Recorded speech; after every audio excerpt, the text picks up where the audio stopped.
Yes. Perfect. Thank you again for joining us. We really appreciate it. We know you have a busy schedule. To get things started, we're going to roll straight into questions. To kick us off, we're going to start with Jenna Fryer. Go ahead, Jenna, with your question for Martin. Thank you. Hey there, Martin. Welcome to another year. What are you expecting out of this race in LA?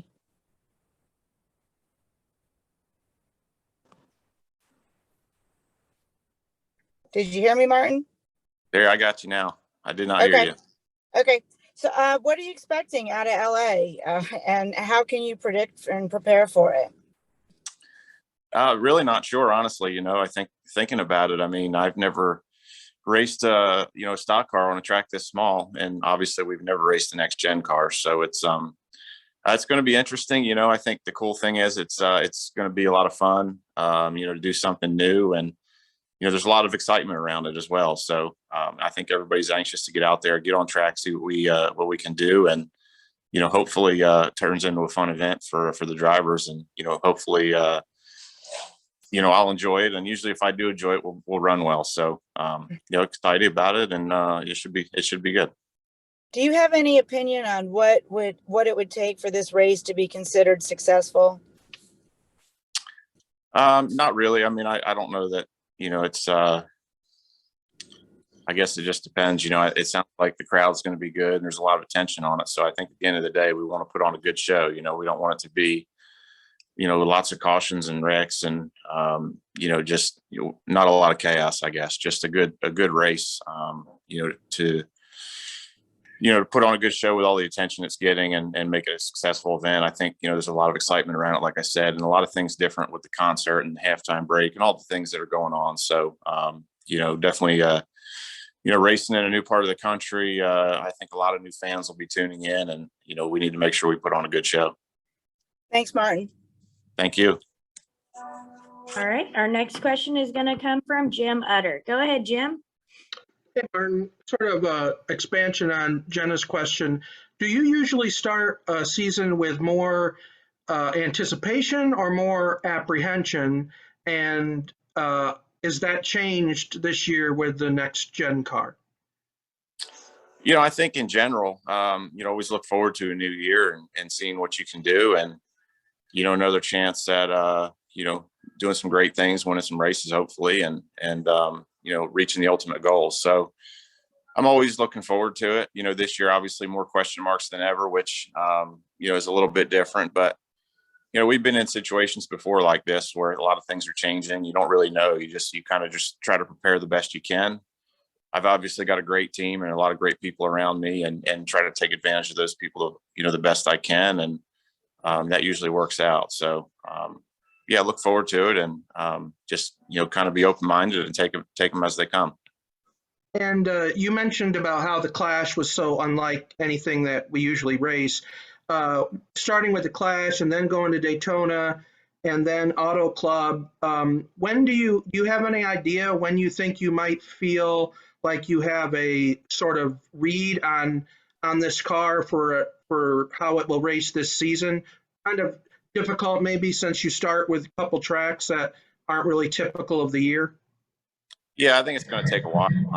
To your question there, it's, typically we go through the West Coast swing and Atlanta and Daytona, and you kind of have somewhat of an idea of maybe where you are, or get kind of a good feel for how things are going to be.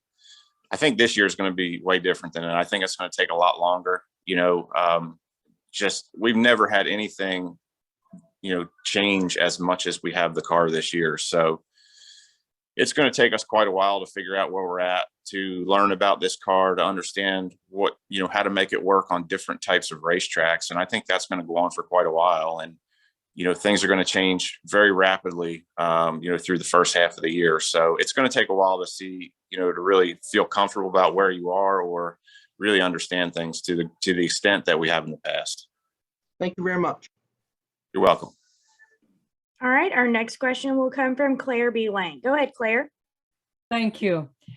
NASCAR was talking about that this is sort of a test at the LA Coliseum, and that if it works, it is possible they could bring it to other iconic venues, across the country, similar. how small is too small to race on? And, I mean, you all are saying, oh, it's going to be wild, but really, we're all excited. How small would be too small, and how close are we to that? I would have to imagine that we're right there, like this is probably about as small as you can make it, but I don't know, again, until we race and see how it is, I think it's a big question mark. So I would say we're on the small end of the spectrum.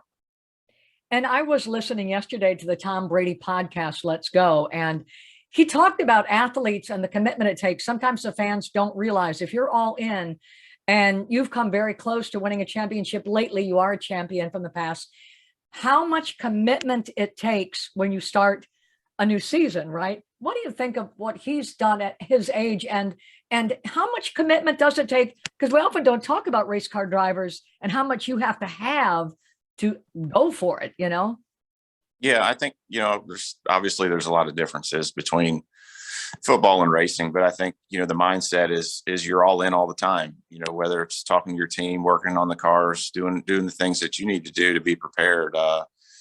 It's something you live day to day, it's your weekly routine, your weekend routine. It's all those things. And you look at our schedule and, how many races we have, and, just not a lot of time off, and you're always kind of in the grind. So yeah, it's definitely takes full commitment, and not only by you but your team as well. Mm-hmm. And at 44, his age to achieve that to this level, it's different in football, I know. Yeah, he's obviously a minority in the fact that how long he played and what he's done. Obviously, he set every record there is. So I mean, he's definitely a guy to look up to. For me, I'm, feeling good about, things this year and where I'm at, and, enjoying racing still. And hopefully this year is no different. Thank you, Martin. Appreciate it. Thanks, Claire. All right. Our next question will come from Kelly Crandall. Go ahead, Kelly.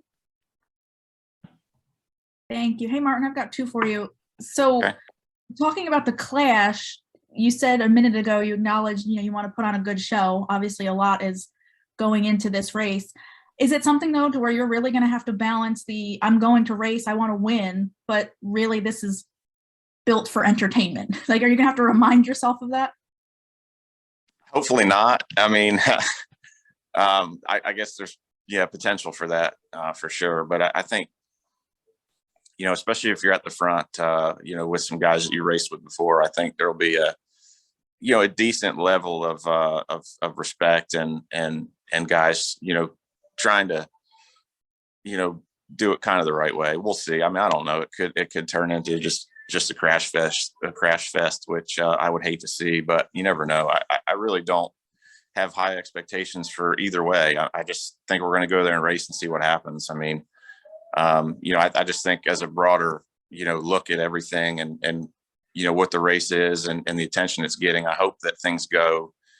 I hope it's exciting, but I hope it's not just everybody crashing into each other all day. So I really don't know. Like I said, I don't have any expectations either way. Just going to go there and race and try to have fun with it. And the second thing I wanted to ask is about Blake. He's obviously been with you for many years, and now he's getting his shot to be a crew chief. Just thoughts on him getting that shot and what he's meant to you over the years. Yeah, obviously, we're all really proud of him. We hated to let him go and do that. But, to see his passion for what he's done over the years and his passion for racing and trying to be great. He was obviously a huge part of our team and huge part of all of our success, and we're going to miss him, but we're really proud of him. And we know he's going to do a great job over there. And, you never know what's down the road, when we get back together or whatnot. So, just happy for him and hope, hope he has the opportunity that he's hoping it's going to be. Thank you. All right. Our next will come from Dustin Long. Go ahead, Dustin. Thank you. Hey, Martin, this event is just one of among recent changes where whether it's track or now this car, it's intended to bring you guys closer together, to have the closer racing, the potential for contact, potential for conflict. You've talked in the past about, trying your best to avoid those or trying to race in a certain style, lack of a better term, a clean style.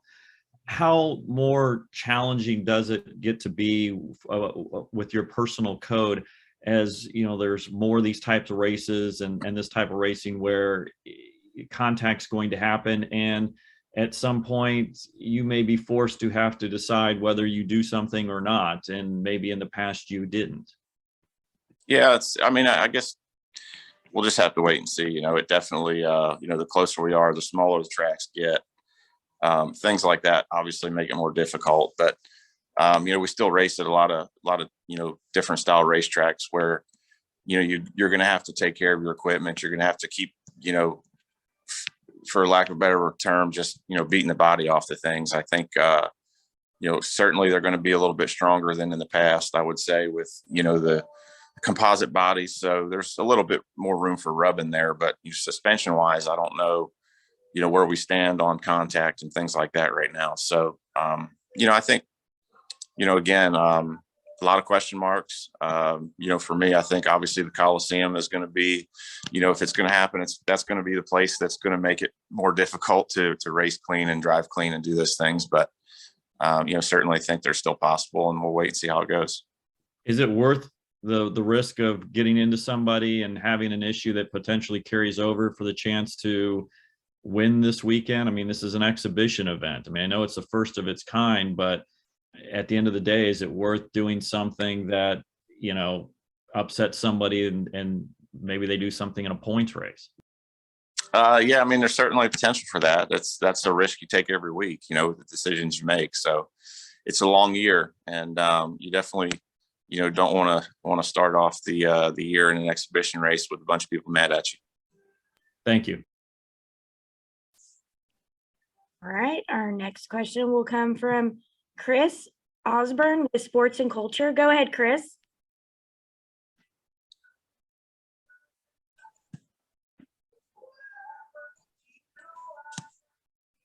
Chris, can you hear us? All right, we'll hold for a minute on Chris, and we'll take a question for Matt Weaver. Go ahead, Matt. Hey, Martin, got two for you too. The Cup Series returned to dirt last year, now a quarter mile. How much is the Cup Series and NASCAR missed, if at all, something like true bullring style racing like we're going to see this weekend? Yeah, I mean, I think we've had it at Martinsville, obviously over the years, not much more than that. So, yeah, definitely, going back in time, you look at North Wilkesboro and, Martinsville and places like that. I think those races are always a lot of fun. They're always exciting. And, I don't know where this Coliseum is going to fit in that discussion, but, it certainly has potential to be pretty wild, which everybody thinks. So, yeah, we'll see. Again, it's going to be fun. And I grew up racing up north and raced on a lot of small racetracks, and, they were always full contact and a lot of excitement. So, hopefully we can put our Cup Series spin on that. And with the drivers we have and the talent throughout the field, it's going to be exciting. And then one technical question for you. How are these big breaks going to change short track racing as we've known it over the past several decades, probably here in Martinsville? Yeah, they're definitely going to change it some. How much exactly, I'm not sure. Obviously the brakes are big, but the car is bigger, the car is heavier. So, we'll see. But, overall throughout the years since I've been doing it, even, the brakes have gotten so much better. It's almost a non-issue anymore. You can almost run them, already as hard as you need to, as hard as you want to, throughout the race, and really not pay the consequences of that. So, kind of takes them out of the equation, I'd say, if anything. But again, not really 100% sure on this car how it's going to act. But so far, the brakes have been really, really good. Thanks, Martin. Yep. All right, gonna swing back to Chris for a minute. Chris, were you able to get off mute by chance? I'm good. This thing's working. Appreciate it. Okay, go ahead. All right, Martin, appreciate you taking the time with us today. Yeah, man. In 20, 30 years, when you're done racing, hanging up the gloves. It won't be that long, 20, 30 years. Do you have any aspirations to own your own team, NASCAR wise, and give it a go as an owner? I don't think so. Not right now. I don't know. I got a lot of hobbies, a lot of things I like to do. I don't know if I would have the focus to put it in and do what it takes. I would have too many distractions. I think, being a car owner is something that, I look at Coach Gibbs and just see his commitment and how much time he puts in, and it's his whole life. And me, I don't see that happening, but you never know. Gotcha. Appreciate your time, man. Yep, no problem. All right, we're going to take our next question from Daniel McFadden. Go ahead, Daniel. Hey, Martin. So as you guys have been getting ready with the next gen car, how has your relationship or your working relationship with James Small evolved as you guys have tried to figure it out? Has like the way you describe stuff to each other changed at all compared to what you guys dealt with the Gen 6 car? Like, where are you guys at in it as you tried to like wrap your hands and your head around the new car? Yeah, I think it's just probably more discussion than anything else.